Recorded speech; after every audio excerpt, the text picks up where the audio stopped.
মৃত্যু অবধারিত, কিন্তু সেটা কখন কিভাবে হবে আমরা কেউই কিন্তু জানি না। আল্লাহর কাছে সবসময় হেদায়েতের সাথে মৃত্যু কামনা করা উচিত। নিজেকে সবসময় মৃত্যুর জন্য প্রস্তুত রাখা উচিত। হ্যালো ভিউয়ার্স, আসসালামু আলাইকুম, welcome back to my channel. আশা করছি সবাই ভালো আছেন। গত 18ই মে আমাদের একমাত্র ভাগ্নি আমাদের সবাইকে কাঁদিয়ে না ফেরার দেশে চলে গিয়েছে। এই কথাটা হয়তো আপনারা সকলেই শুনেছেন। আপনারা সবাই আমার ভাগ্নির জন্য মন থেকে দোয়া করবেন, আল্লাহ তাআলা যেন তাকে বিনা হিসেবে জান্নাতবাসী করে। এত অল্প বয়সে যে আমাদের ভাগ্নি আমাদেরকে ছেড়ে চলে যাবে, এই কথাটা আমরা কখনো ভাবি নাই। আল্লাহ তাআলা উত্তম পরিকল্পনাকারী। আল্লাহর সিদ্ধান্তই আমাদের সিদ্ধান্ত। আল্লাহ যা করেন আমাদের সকলের ভালোর জন্যই করে। তবে কিছু কিছু সিদ্ধান্ত, কিছু কিছু পরিস্থিতি আমাদের মেনে নেওয়া খুবই কষ্টকর হয়ে পড়ে। যেমন আমাদের ভাগ্নি রূপার মৃত্যুটা আমরা কোনোভাবেই মেনে নিতে পারতেছি না। তার স্মৃতিগুলো সারাক্ষণই আমাদেরকে কষ্ট দিচ্ছে। আপনারা সকলেই দোয়া করবেন আমরা যেন এই সুখ কাটিয়ে উঠতে পারি। প্রিয় মানুষ হারানোর যন্ত্রণা যে কতটা কষ্টদায়ক সেটা একমাত্র যাদের প্রিয় মানুষ হারিয়েছে তারাই বুঝতে পারবে, বলতে পারবে। আমার ভাগ্নি ব্রেন স্ট্রোক করার পর 23 দিন লাইফ সাপোর্টে ছিল। একমাত্র আল্লাহ তাআলাই বলতে পারবে সে কতটা কষ্ট করেছে। স্ট্রোক করার পর তার কোনো জ্ঞান ছিল না, এমনকি মৃত্যু হওয়ার কালীনও তার কোনো জ্ঞানই ছিল না। 23 দিন সে অজ্ঞান ছিল। রাসূল সাল্লাল্লাহু বলেছেন, মৃত ব্যক্তির জন্য ওই সময়টা খুব কষ্টকর হয় যখন তাকে তার গৃহ হতে বের করা হয় এবং তার পরিবারের সবাই তার জন্য কাঁদতে থাকে। এর চেয়ে বেশি কষ্ট হয় তখন যখন তাকে কবরে শুইয়ে তাকে মাটি দেওয়া হয় এবং তাকে একা ফেলে সবাই চলে আসে। আমি যখন ছোট ছিলাম তখন ভাবতাম মানুষ মনে হয় বয়স হলেই মারা যায়, আর এখন যখন বড় হয়েছি তখন সম্পূর্ণ ধারণাটাই ভুল হয়ে গিয়েছে।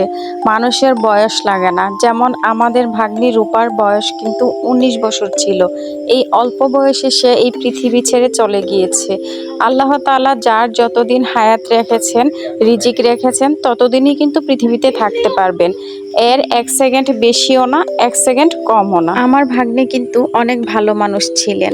একটা মানুষও তার মৃত্যুর পর তাকে খারাপ বলতে পারে নাই। যতটুকু জানি ভালো মানুষ নাকি পৃথিবীতে বেশি দিন বেঁচে থাকে না। রূপা মারা যাওয়ার পর 5 দিনের সময় কোরআনের পাখিদেরকে একবেলা খাওয়ানোর জন্য আয়োজন করা হয়। কিছু মানুষ আছে এই কোরআনের পাখিদেরকে খাওয়ানো একেবারেই পছন্দ করে না, তবে আমার কাছে বেশ ভালোই লাগে। কোরআনের পাখিদেরকে দেখলে আমার মনে অনেক শান্তি জাগে। আল্লাহ তাআলা যদি আমাকে ওইরকম সামর্থ্য দিত, আমি এই কোরআনের পাখিদেরকে কিছুদিন পর পর দাওয়াত করে খাওয়াতাম। পৃথিবীতে এমন কিছু মানুষ আছে যারা কিনা মসজিদ মাদ্রাসা দেওয়া কিংবা মসজিদ মাদ্রাসায় কিছু দান করা পছন্দ করে না। তাদের উদ্দেশ্যে একটা কথা বলতে চাই, মৃত্যুকে ভয় করুন। পৃথিবীতে এমন কিছু রেখে যান যেটা আপনার মৃত্যুর পর কবর পর্যন্ত, পৃথিবী যতদিন পর্যন্ত থাকবে আপনার কবর পর্যন্ত দোয়া যেতে থাকবে। এই পৃথিবীটা হলো ভাড়াটিয়া বাড়ির মতো। বাড়ির মালিক যখন আমাদেরকে নিষেধ করে দিবে তখন বাড়ি ছেড়ে চলে যেতে হবে। ঠিক তেমনি আল্লাহ তাআলা যখন আমাদেরকে ডাক দিবেন, ওনার ডাকে আমাদেরকে সাড়া দিতেই হবে। এই তো কিছুদিন আগের কথা, রোজার ঈদের সময় রূপা সহ আমরা সকলে অনেক বেশি আনন্দ করেছি।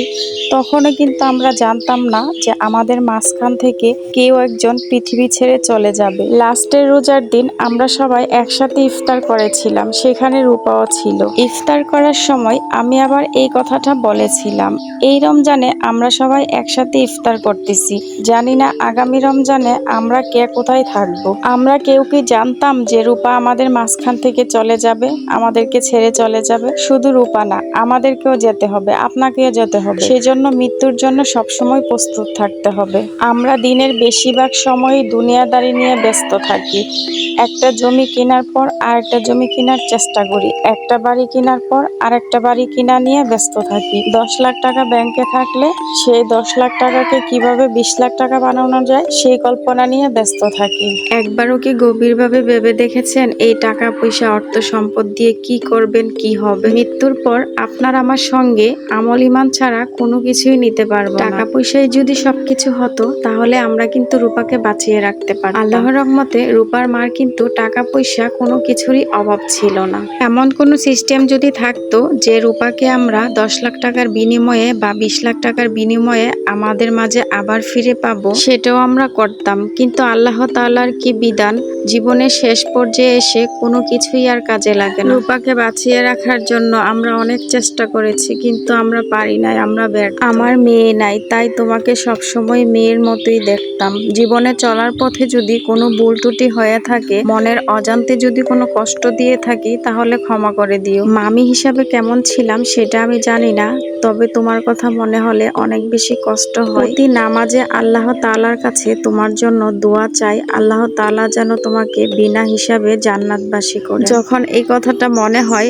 এখন কেউ আর মামি বলে ডাকবে না, তখন নিজের অজান্তে চোখ দিয়ে পানি চলে আসে। আপনাদের সবার কাছে আমার এইটুকু রিকোয়েস্ট, আমার ভাগ্নে যদি চলার পথে কোনো ভুল ত্রুটি করে থাকে, সবাই ক্ষমার দৃষ্টিতে দেখবেন। আর আমার ভাগ্নির জন্য সবাই মন থেকে দোয়া করবেন, আল্লাহ তাআলা যেন তাকে জান্নাতবাসী করেন। আজকের ভিডিওটি এই পর্যন্তই। সবাই ভালো থাকুন, সুস্থ থাকুন। আল্লাহ হাফেজ।